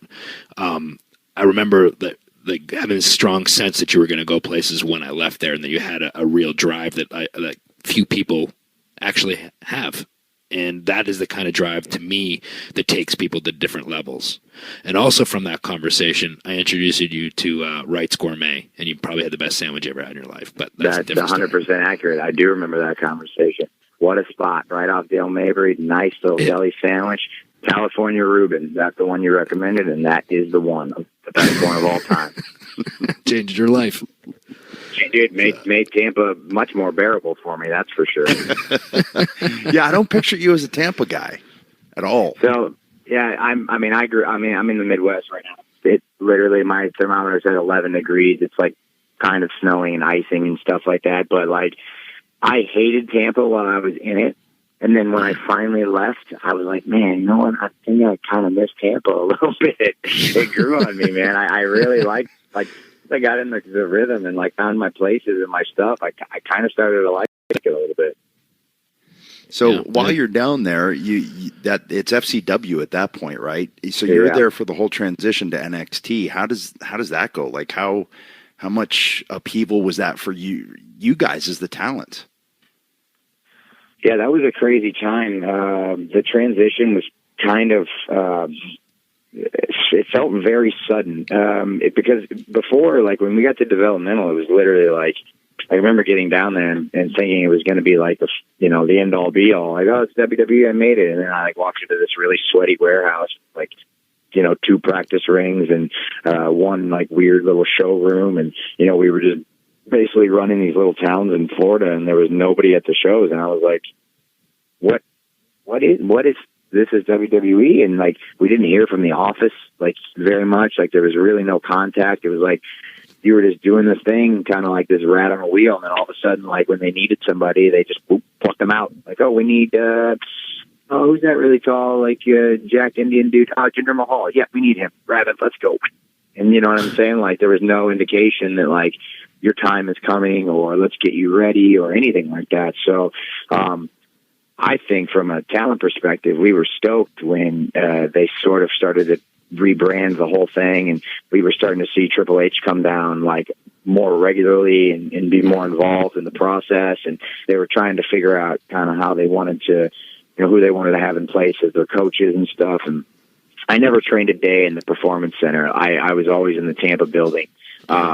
But they rebranded the television product as NXT before we did anything else, like at Full Sail and stuff like that. And so to be a part of that from what it was, from just like they're doing the local Sunday Tampa TV, to being at Full Sail and filming like TV, which was basically like filming television on Raw and SmackDown. It was like night and day. It finally felt like, oh, now here's something I can sink my teeth on. This feels like WWE. Now I feel like, I've got this, I can build this relationship with Triple H and we can have real conversations about what's next, as opposed to like, when is this going to end? When am I going to stop working in Lake City in front of 25 people? Yeah. And also just to understand camera angles and the beast that is, wrestling on television and outside of 2 cameras. It's a different thing, knowing what camera's hot, knowing, to be careful where to make your calls, all of those things, what camera to play to. That, to me, that's one of the most difficult things to learn. And that's one of the greatest things I think that that they've put together now, is that the training is done there. Oh, dude, 100%. That was one of the things that I never. So, like, everyone talked about, like, having to, like, change your style, kind of like changing my style when I got to WWE, and I didn't understand that at all until we started, like, doing TV, like, filming proper TV. And it wasn't, like, style is, like, the moves and stuff like that. That was, it was good to be athletic and do cool things and, high spots that people hadn't seen or whatever, but it was the timing, because you just don't understand that, how long these camera cuts take, or how long they need to see your face before you move to the next thing. So like getting to watch that back, changed the game for me from like a timing perspective, because you're not just going off the live crowd. Now you've got a whole different animal to work with when it comes to like television production and cameras and a production truck and somebody pressing buttons to make sure that the story comes across the way you want it to. So that was a game changer for getting you ready to go to TV, for sure. Yeah, I think too, for me, like when I remember watching, because they had it on locally here in Tampa, they had FCW on a local TV station here, and I would watch it. And to me, your time there, and I watched it weekly, and to me, you really started to step up and above kind of the rest of the crowd, the rest of the roster that was there when Ambrose kind of showed up a little bit after you, and you guys started working a program. You really seemed to bring out the best in each other and really kind of elevated each other's games. And another part of that is you got to go on and become the first ever NXT champion and kind of see where it's at now. That's got to be pretty special for you as well to see that. It's kind of a double question there. Did you feel that as well with Dean when he showed up? Yeah, right away. I mean, our careers sort of paralleled each other in the sense that we both came up around the same time. We're about the same age, like 6 months apart. And we worked in like a bunch of similar places, just never at the same time on the independents. And then I remember we were in developmental, so it was kind of an interesting situation when we got down there. Like they weren't really hiring guys from the indies that much. They were hiring, ex-football players or, ex-athletes or, Jerry Briscoe recruits or, bodybuilders or just these big guys that, weren't necessarily athletic and didn't really understand or appreciate what we do, kind of. And so weren't fans of it. I was one of the first guys, not first, but like I was kind of one of the first guys to come after that phase. And so I was there and I felt kind of alone. And then after the first year, they actually hired Joey Mercury on as a producer. And Joey was like, we got to switch this, man. We got to change this. This culture down here sucks. And we got to figure out, we got to try to bring in guys who are passionate about this business. Like that's how we get better, And so, one of the first people he reached out to me about to ask if I had any opinion on him was Ambrose. He had seen his promos on YouTube, and Ambrose, if you go back and watch some of Ambrose's promos as John Moxley on YouTube, they're just captivating. He had like a kind of a Joker-esque type thing to him, like a Heath Ledger type thing to him, but they were so raw and guttural, and his voice just, he was one of those where it was like you could not listen to him. And I was like, yeah, dude, I met him, once or twice, and I'm like, yeah, he's great. He's a full-size human being. He's not 5'2" or whatever, so you're not going to full-size human being. And so I was like, yeah, give him a shot. Like, let's do it. And when Joey brought him in, or when they brought him in, and he got hired, like, was it? It was. We started working together, and it was like you'd think we were, in the womb wrestling together. Like, it was so easy and so perfect. It was like, one of my wrestling soulmates, like where you just get in there. You know how it is. Sometimes you get in there and it's like pulling teeth with somebody, and you're like, this sucks. And then sometimes you get in there and it's just like, holy crap! Like that's what it's supposed to feel like, And so we were having matches down there in Florida that nobody in FCW was none of the other people were even capable of it. And that's maybe not knocking them, but we were just so far ahead of the curve as far as like what we were doing. And then we started to get a lot of attention from, sort of the internet fans because of what we had done before. And it's the first time you were going to get to see, Tyler Black versus John Moxley work together. And it was so good that people couldn't help but notice. And then the transition to NXT happened at the same time. And that also gave the people in charge the incentive to hire other people that were kind of cut from our cloth. And so then you started to see Sami Zayn's coming in, Neville come in, Chris and Claudio got hired about that time as well. And then they started kind of bringing in the girls on the back end of it when I was there as well. And so it was like one of those perfect little synergistic times in business for us anyway, where we were able to really influence what was going on and parlay that into NXT. And Ambrose didn't get to be a part of it because he was already kind of on the road. They were hoping to get him into a couple of storylines, but none of them panned out.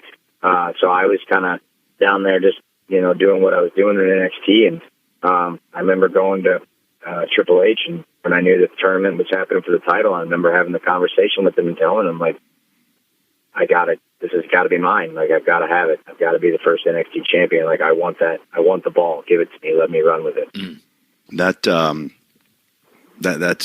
a gutsy move, but it's something that not everybody does. You think everybody should, but not everybody does that. Goes to the boss and says, give me the ball. It can be that simple, and especially if you back it up. So you're NXT champion now. When does everything come together that you find out you're going to be called up and you're going to be packaged together in this group? How does that all come about? Whose idea? How? Because at that point, I wasn't watching wrestling. I was going through I'm burned out. I'm retired. I can't do it, so I don't want to watch it for a bit phase. And you guys exploded at that point. Yeah, so I guess when did we debut? It would have been 2012 Survivor Series. So I think they told us like 2 months ahead of time. I remember kind of Joey Mercury was the one who told us that we were going to get called up. And like we weren't doing anything together. Like they had just started we being me, Roman, and Ambrose. Ambrose was in flux because they were trying to find something with him on the main roster, and they weren't using him on NXT TV at all. I was NXT champion, and Roman had just kind of been introduced as, he had his like couple debut matches, but he was just, squashing guys and stuff like that. And what I think happened, it's a little fuzzy to me because I was behind the scenes sort of weird stuff going on. Punk was looking to help turn the roster around. He saw the main roster. He saw that there were some hungry guys in NXT that sort of came up the way he did. And he also saw that there was a lot of complacency on the main roster at the time with a lot of the guys, especially some of the younger guys, were just kind of there and just sort of happy to be there and not trying to get better every week and not trying to pitch storylines, not pushing the envelope for themselves and for the company. And it was starting to hurt the product overall. And so he wanted to get us in there, us being myself and Ambrose. And I think maybe Cassius Ohno, Chris Hero, I'm not sure. But the company had they loved Roman from the get-go for all the right reasons. And so whatever happened in those conversations, I don't know. Punk and Paul Heyman pitched for a security force to come up and help him. He was in the middle of a program with Ryback, and Ryback was like this world beater, and he was, obviously trying to find ways to, prolong this program with Ryback, and one of them was to, have some guys who could take some bumps for him, feed for him a little bit. And so he had pitched this idea for a security force and pitched myself and Ambrose and I think Hero, and then somehow Roman got thrown in there, and we were supposed to debut at Hell in a Cell the month before Survivor Series. So we were all at the pay-per-view excited and didn't really know what was going on. Nobody was really talking to us, and we were there and we were ready to do something, but we didn't know what was going to happen or anything like that. And then no one approached us all day, and nothing happened. And I think that was like Brad Maddox. The thing with Brad Maddox was he was a bad referee, a heel referee or something like that happened at that pay-per-view. And I remember we were all kind of just why the hell, why are we here? What's going on? And then the next Monday or Tuesday or whatever, we're back down in Tampa, doing man in the middle drills on a Tuesday afternoon, just depressed as all hell. Oh no, I thought this was going to be it. Yeah. We've been grinding down here for years. I thought this was going to be it, and there was nothing. And then we didn't hear anything for a few weeks, and we're like, well, that's it. Well, oh well. And then again, it came up around Survivor Series time, and sort of the same thing happened. We go to the pay-per-view, and no one's talking to us, and no one's talking to us, and no one's talking to us. And finally, Michael Hayes is like, anybody talk to you? And we're like, no, no one. He's like, well, get over here. We got this. And then finally we had the conversation, and they explain what's going on, and they give us these pants, these slot pants, and these stupid turtlenecks that I don't know why turtlenecks, but that's what they gave us. and they gave us these shields. We had shields, riot shields, and batons that we were going to use, and we were at first what are we gonna how are we gonna get into the ring with these giant full body shields? I don't understand.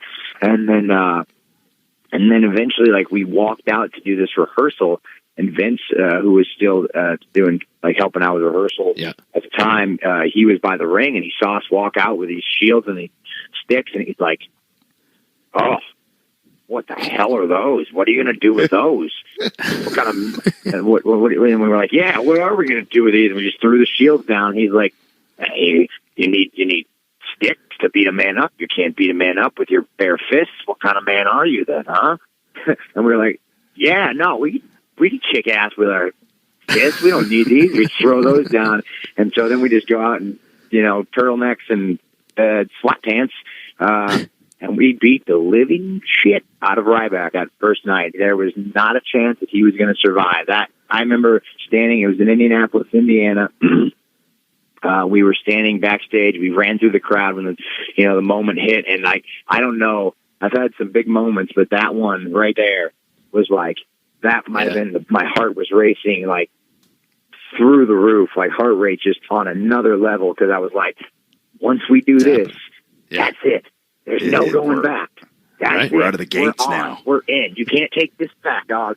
And so we went out there and we beat the crap out of Ryback and put him to the table, and we were off to the races after that. And I think you just found your book title, if you ever write a book, Turtlenecks and Sweatpants. Was it SWAT pants or cargo SWAT pants? SWAT pants, whatever. Yeah, SWAT pants. They're turtlenecks and SWAT pants. I like it. Oh, bless those turtlenecks. Yeah, but I mean, too, sometimes it's hard to get those the faction thing to work a certain way. But I think the fact that you guys all bought into it and you guys all rode together and were friends away from the building, and you rode together, you ate together, you hung out together, you talked about the business together, and you had each other's back. You were sounding boards for each other, all trying to help each other grow and get better and make this thing into something legit, something that's going to go places. I think that's the reason why, more than anything, that the Shield worked.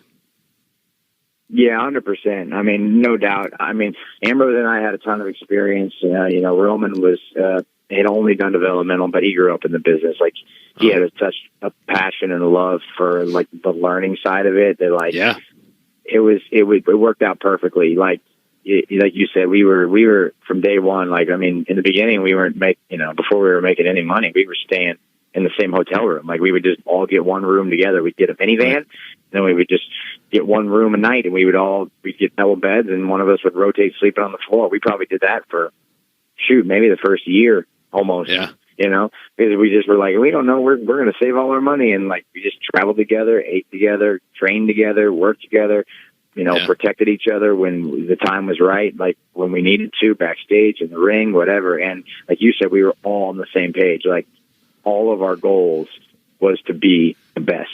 We wanted to change the whole thing. Like, we wanted to change the intensity level, bring everybody up with us, and we didn't really give a damn like who was, if someone couldn't keep up with what we wanted to do, like, screw them. We were gonna do it, and they were gonna fall off, and we'll find somebody else who wants to keep up. So it was just one of those things where, like, we got the opportunities, they were afforded to us, but we knocked them out of the park every single time. So to me, that was always the recipe for success. It's like that passion, get the opportunity, and then don't screw it up when you get the chance.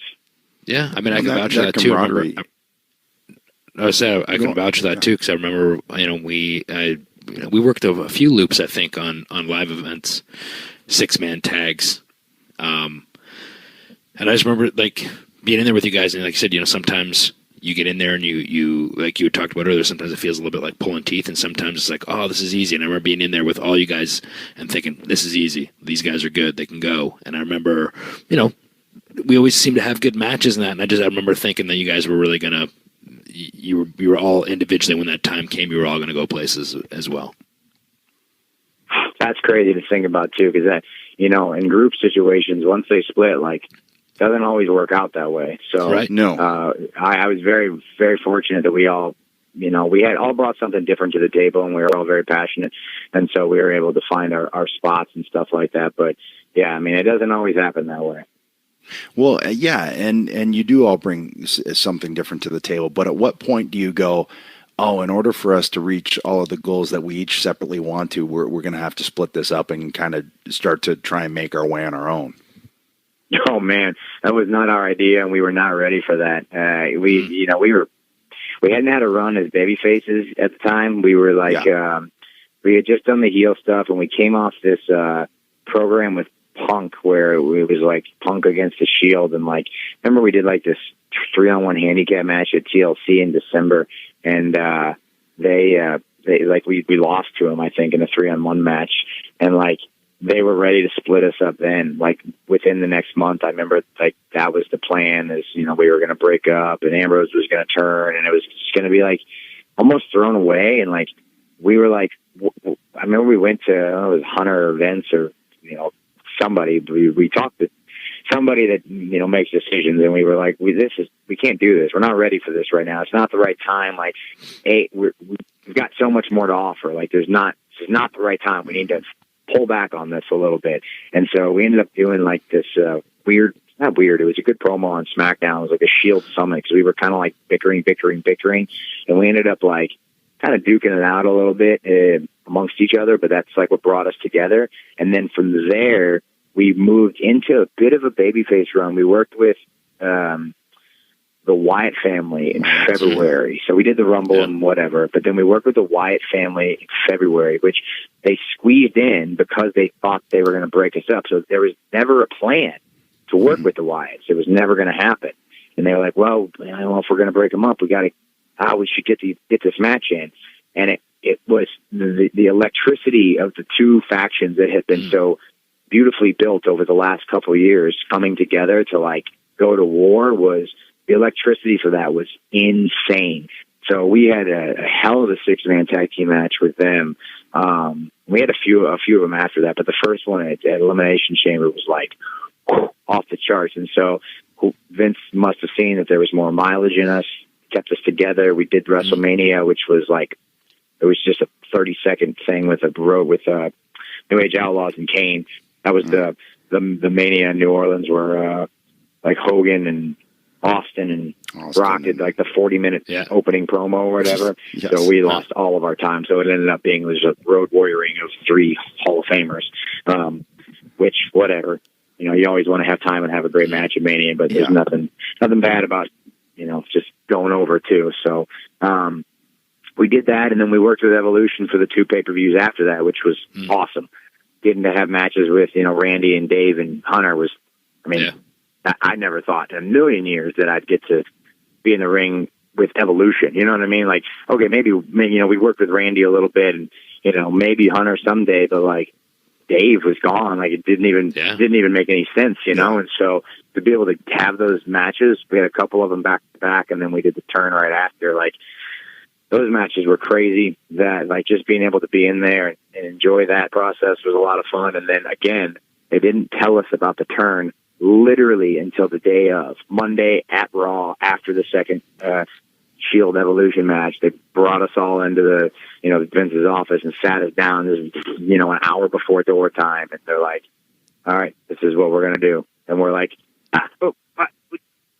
"Shit, we're not prepared for this." We had no way to say, you know, we had no backup plan. Like they handcuffed us, and so we were like, okay, you know, I guess we're gonna do this now. Well, I guess too that part of that is it might have been by design, but it's also smart to not let you guys overthink it either, right?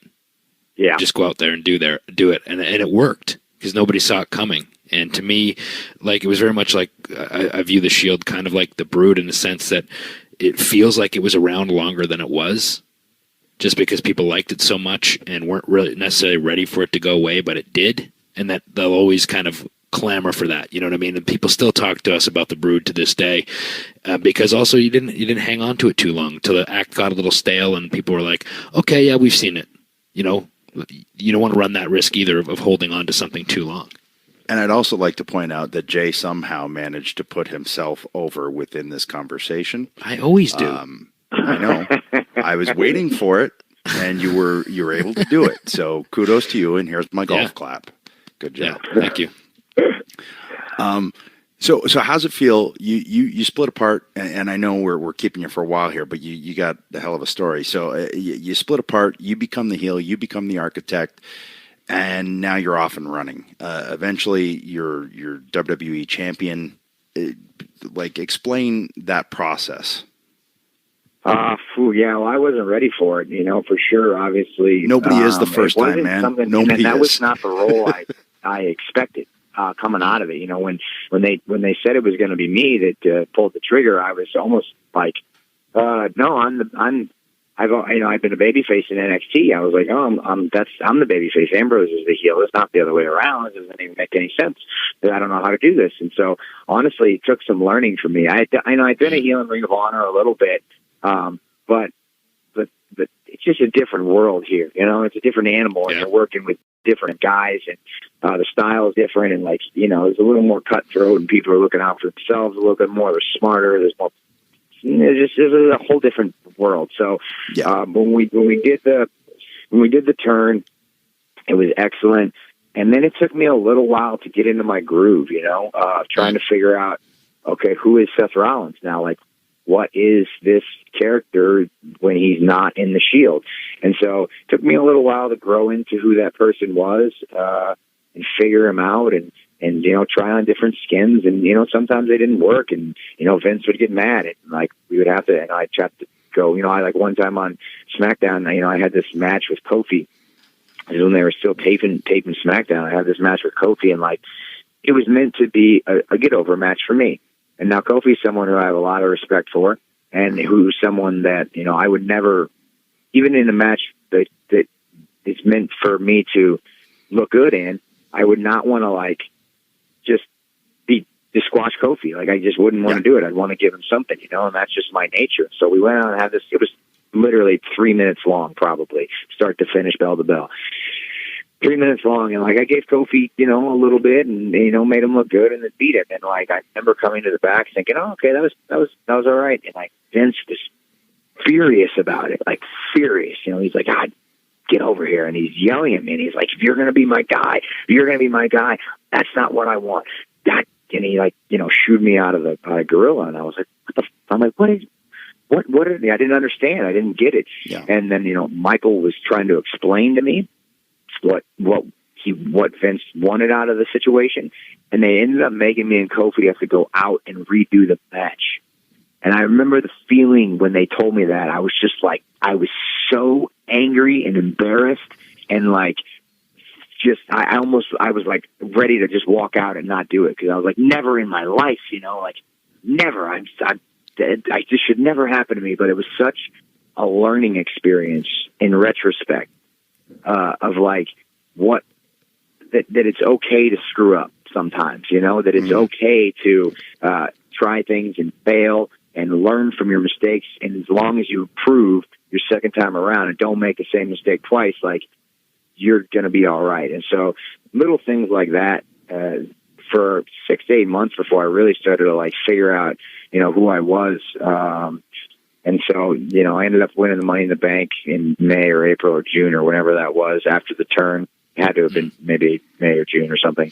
And then, going into the WrestleMania the next year, I had that briefcase, and there were no plans for me to use it. And so I came up with one.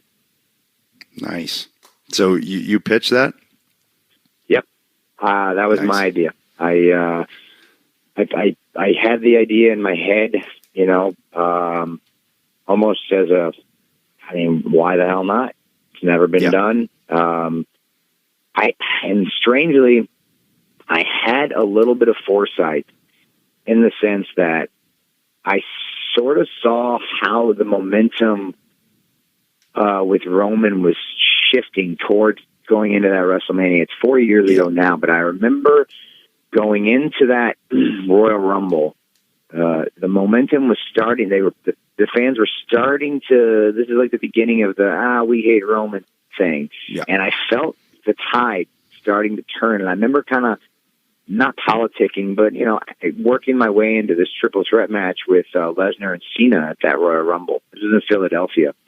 And Lesnar and Cena had done a couple of matches earlier in the year, and they wanted to do the third one, or Vince wanted them to do the third one. But I didn't have anything going into the Rumble, and I knew that being in the Rumble didn't really mean much for me because I had the briefcase. And so I was talking to John, and he and I had become friends a little bit, and I was asking him about, you think people really want to see this Lesnar Cena 3? And he didn't think they did. And so I was like, well, what would you think about throwing me into the mix and making it a little different? And he was like, I don't hate that idea. And the next thing you know, the idea comes to fruition. So I can only, thank John for probably putting in a word on that one and getting me that opportunity. And so we were at this Royal Rumble, and, I knew we had a decent match. There was a lot of energy in Lesnar matches, and, John, obviously as well. And so I just wanted to try to hang with those guys. I thought it would just be good for me to be in their company. They were on a different echelon at that point. I was like, I just want to be in their company. If I can be seen as an equal to those two, even for one night, then that's going to push my stock through the roof. And so we went out in the middle of the show and just killed it. Like, the match was way better than I even could have expected. Crowd was on another level. And so I was very satisfied coming back. And again, that was sort of the time when the crowd was starting to do what they were doing with Roman. And I just felt this thing, this energy, this, like, I saw it coming. I knew they were going to kind of take a dump on him when he won the Rumble. And they did. and I remember the next day, again, having the conversation with Hunter just for the second time, because I had pitched the idea a little bit, at the end of 2000, end of the year before. And I just wanted to remind him that I have this idea on the table, and, I think it's a pretty good one. And even if it's not the idea, it could easily be a contingency plan if, the main event of WrestleMania doesn't come together how you see it. So just keep it in the back of your head, And so, yeah, I pitched the idea, and I strongly felt like it was a good one. And I felt like I was the guy. I went to him and said, I want the ball, Well, I remember, coming back and watching that Rumble match, because eventually I tried to catch up on everything, and it really did. It did, it put you in that class of like, whoa, okay, this guy's hanging with these guys. And most importantly, the audience is buying it. They believe. Yeah. And that's so key. And what I keep hearing you say, which is so smart, is that you read the audience. And you're listening to what they're doing, but not only what they're doing for you, but what they're doing for other characters, because eventually you're going to have to work those characters. And that just opens up. It really, really, it means you're watching the whole show, which is super important, and not everyone does. A lot of people just get single and narrow-minded on what they're doing, but you got to be watching that whole show to know where you can fit in and where you can best be utilized. And at WrestleMania, that's what you did. So they listened. Now you're running. I know we've been keeping you for a while, so I'll fast forward to you get injured. And what I found from you coming back the way you did, and coming back and then being a baby face and having to work through all of that awkwardness again, because it is, like we just talked about, it's weird when you got to transition from a tag team to a heel or into a face. There's always that weird kind of just trying to get, like you said before, get that skin on, that different skin. So how does it feel? I mean, I can imagine when you blow the knee, you realize this has got to happen. What's the mindset? I was super disappointed at first. I feel like I put a lot of pressure on myself to be at the shows and be there for the audience that pays the ticket. And I just feel like if I'm not there, I'm not contributing. And I get stir crazy being at home and not doing anything. And it was very depressing at first. And once I was able to kind of accept the fact that this wasn't one of those injuries, you take a few weeks off and you're back. It was like, okay, there's no choice. I got 6 months. That's it. Once I accepted that, and then I just put all my focus into rehabbing and, made that my life's work for the next 6 months. It was nice to be able to, be in the same place for a few weeks at a time and kind of sit back and enjoy, what I had done, or what I had been able to accomplish over the last, decade or so that I've been wrestling. So it was a nice little break, a nice little respite to just, live a little bit, especially, the first 2 months after the knee surgery are terrible because it's painful and, all that. But once I got past that, I got to do a movie and, I got to, meet a lot of new people and try new things and just, just do something different for 6 months of my life, because I dedicated essentially my entire adult life to being, a pro wrestler. So to be able to do something that wasn't pro wrestling, it was pretty nice, I will admit. And it also rejuvenates you as far as your mindset going back as well, right? Makes you miss it and gives you almost that kind of hunger that you had coming up, and almost gives you that same thing going back. Oh yeah, definitely. Yeah. I remember again, I talked about the moment before my debut, in 2012 with the Shield, again, when I knew that I was coming back at the pay-per-view and gonna hit the ring and, drop Roman, before my music hit, Standing Gorilla, like, you know, that, and there was another one where your heart rate's just through the roof. Like, is anybody going to remember who I am? You know, like, do I fit in where I want to fit in? Am I going to be able to do this the same way I did before? Like, so many thoughts running through your mind. Like, that was one of those moments too where it was real special. It's strange too. Injuries can almost, without you even realizing it, sometimes your psyche or your soul needs it. Just that kind of that break from the grind, as much as you love it and as much as I think we're all wired in a similar sense in that, you know, the road becomes kind of our mistress. But there's still something to be said for a forced break sometimes that just forces you to go, okay, right, I got to pump the brakes. I'm forced to rehab here, but it also, I know for me at least, it really helped shuffle the deck in a lot of other areas of my life too, and got me ready to come back and feel refreshed and rejuvenated and ready for all of those moments. Yeah, it definitely helps you, you know, when you're on the road and you're doing this full time, and this becomes your number one all the time. So you start to neglect other priorities, whatever that is for your relationships or family or, you know, other business at home, friends, whatever it is. Like, just having that time to, like you said, the forced rest, it allows you to refocus on some of those other priorities. And then when you go back, you know, to getting back on the road, you have a better perspective on when you're ignoring things or the things that you actually want to be real priorities in your life. So it definitely helps you, from a perspective standpoint, figure out who you want to be as you're growing up. And now I'm going to fast forward again because I feel like we're keeping you forever, man. But we've talked about it on the show quite a bit, saying that when we could tell when you found your groove as a babyface again, and you could just feel it, see it, and then you have that series with Ziggler, and it's just everything's coming together. When did it feel again for you like, okay, this is the pocket I need? Now I'm back in it and I'm ready to, you know, conquer the world again?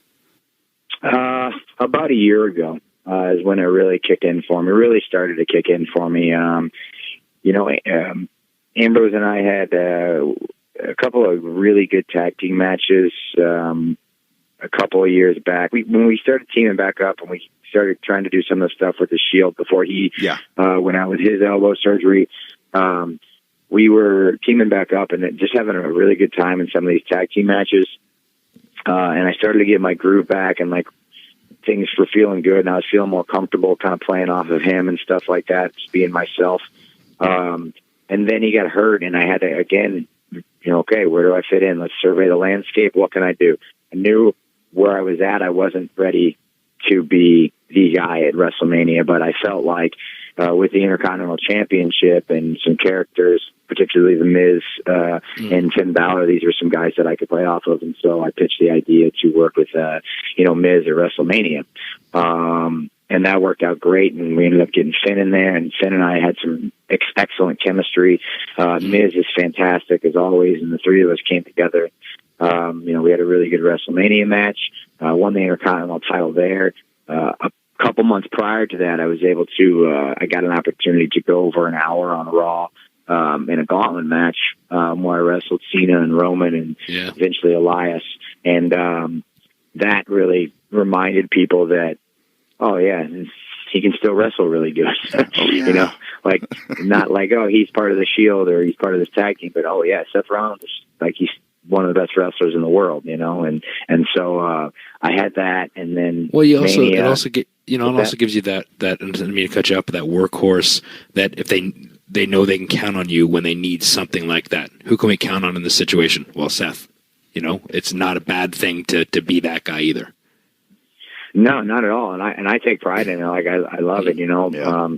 I've always been one of the guys that admired the work rate guys, kind of, you know. Mm-hmm. Shawn was my favorite wrestler growing up after I got out of the Hogan phase and I started to watch wrestling, you know, like wrestling. It was Shawn, it was Eddie, Kurt Hennig, Ricky Steamboat, and then, you know, from the newer generation, I was like, you know, you guys, I like the Hardy Boys, stuff like that. Angle when he, you know, came through and stuff. So like I always, even with luchadors and WCW, like and all of them were work rate guys. But you know, that was Malenko and stuff like that. Those are the guys that I like to watch. And so, you know, to be seen as one of those guys, I never took it as an insult. I always thought it was cool. And so, I took it, I ran with it, and I took that title at WrestleMania, and I was like, you know what?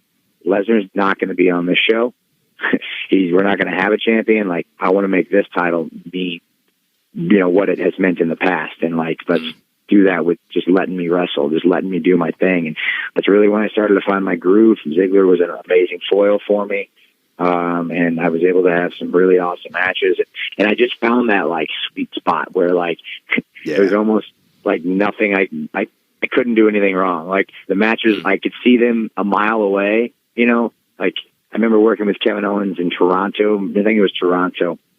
And like Kevin had kind of been on like he was just sort of down. He hadn't had the time to work. He was kind of just doing this funky stuff with Braun where he was running around and Braun was like throwing him off stuff or whatever. And Kevin likes to wrestle. And so like we got the opportunity to have a longer title match on Raw. And he's like, yeah, man, I want to like, you know, he's really excited about all these ideas. And like, I was just like, yeah, man. Like I didn't, you know what I mean? Sometimes you're focused and you're really thinking about these ideas and how they fit and but I was so in the zone that like I could see everything from a mile away and I knew it was all going to work. So like putting the match together took like a half a second. And I was just like, yep, that's going to be great. Don't worry about it. You know, it's just one of those periods of time where I was just, everything was easy. Everything was smooth. Everything felt great. No matter who I worked with, like, it was awesome, and it felt really good to finally get into that after having really a year and a half of trying to figure out who I was. Yeah, man. Well, dude, and when you find that groove, it's a special thing. It really is. When you know it's going to work, and to have that confidence, and I think that plays to the audience too. They know that they're watching a guy who is fully. I don't know whether it's Tom Brady at the Super Bowl or no, but I'm serious. It's like when you can see that guy who's in the zone and you just know it. Yeah. Yeah, I felt that way. I mean, I still feel that way now. Just what it really helped me do is find a connection with the crowd. Like, right. You know, my babyface promos weren't, I wasn't really hitting them out of the park. But through my work in the ring, like that's where I started to connect with the audience, and that's where they started to invest in me, and that gave me a lot more confidence. And then we just fed off each other, like whatever that synergy became, it just made everything easier for me and the audience. And so every time, you know, I hit the ring, and you know they threw the Burn It Down in the entrance, and it just got louder and louder and louder. It was like, you know, we're onto something good here, man. And it just allowed me to be authentic. I stopped trying to having to force this character or try out different things for this character. Like my character just became me, just became this kid who grew up in, you know, this small town in the Midwest that just loved pro wrestling, and all he ever wanted to do was be the best. And like, that's what my character has become. And people, they get it. They see it. They don't need to like wonder who I am anymore. They know it and they like it. Yeah. Well, and that finds you know, working Brock at WrestleMania for the Universal Championship. So, I mean, it's a little ways off still, but how do you feel going into that? Man, from an emotional standpoint, I'm stoked. I really can't wait for it. I think last year WrestleMania, you know, I was excited going to the triple threat match, but it was not a low pressure situation. WrestleMania is WrestleMania, but this one's a high pressure one, man, and this is the one that I wanted. You know, whether or not we're the main event or Ronda and Becky is the main event, to me, like this is the one I wanted, man. This is when I was 14 years old and I said I'm in the main event WrestleMania. Like this is the one. So to be able to, you know, now I'm almost 33, like to have that and to be able to go into the next couple months to build to that moment and to have the audience on my side, have them really just want me to take the title off of Lesnar. It's really an exciting time, and I'm looking forward to making some magic with him because he's, whether people love him or hate him, he is one of the best performers in WWE for sure. Yeah, he's got that aura, and that's funny how it all like came kind of full circle for you. You know, as battling back from the injuries and getting your feet back under you, and you know, regaining all your confidence, and now you're right back where you originally set your goal to. So very happy for you, very proud of you for all your success. We've kept you for like an hour and a half, which is a lot longer than we meant to keep you. But man, it's such a good conversation. And I guess, Adam said he didn't really have a chance to talk to you. So I guess you guys got to know each other pretty well on this. This is, I mean, obviously we've met, but we haven't really got to like just sit down and talk. Or maybe he was avoiding you because he knows you're a bigger dick than me.